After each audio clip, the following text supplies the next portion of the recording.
Subscribe to our channel by clicking the subscribe button. Click the bell button and enjoy the latest uploads from our channel. Question number 4. What is a balanced chemical equation? Why should chemical equations be balanced? सबसे पहले हमें ये बताना है कि एक balance equation क्या होती है और एक केमिकल इक्वेशन को बैलेंस होना क्यों जरूरी है. ठीक है, तो सबसे पहले ये देखते हैं कि एक बैलेंस इक्वेशन क्या होती है. We are talking about a balance chemical equation. ठीक है, तो what is a balance chemical equation? If in a chemical equation या फिर केमिकल रिएक्शन या जो भी,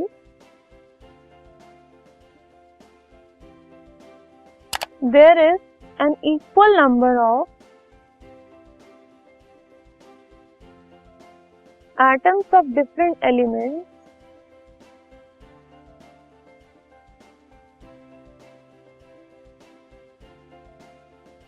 on reactant side,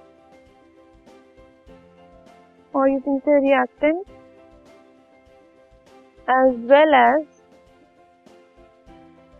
product side, then the equation is said to be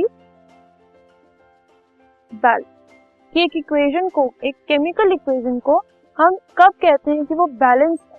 ठीक है, तब कहते हैं जब रिएक्टेंट साइड पर और प्रोडक्ट साइड पर अलग अलग एलिमेंट्स के एटम्स का नंबर सेम होता है. फॉर एग्जाम्पल, अगर हम एक रिएक्शन ले Zn, that is zinc plus H2SO4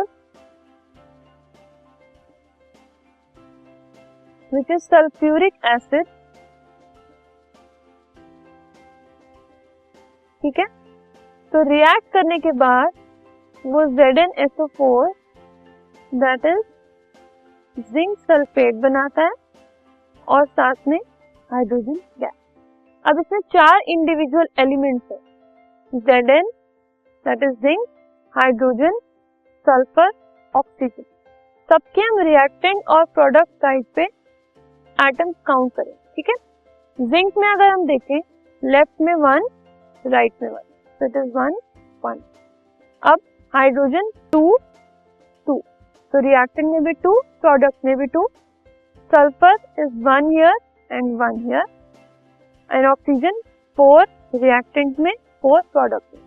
तो इसमें सारे अलग अलग एलिमेंट्स के एटम्स जो है वो इक्वल है.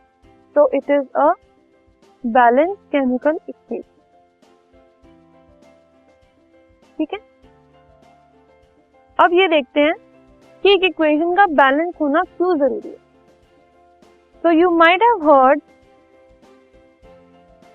Law of conservation of mass. उसमें क्या होता है, law of conservation of mass states that matter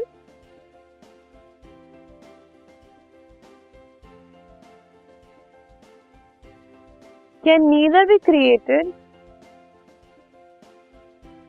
nor destroyed in a chemical reaction.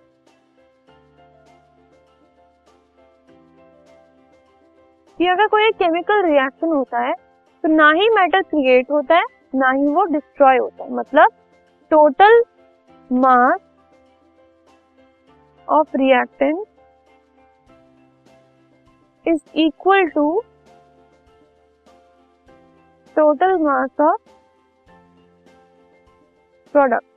तो इसको मैनेज करने के लिए, इसको अग्री करने के लिए, सेटिस्फाई करने के लिए एक इक्वेशन का बैलेंस होना बहुत जरूरी है.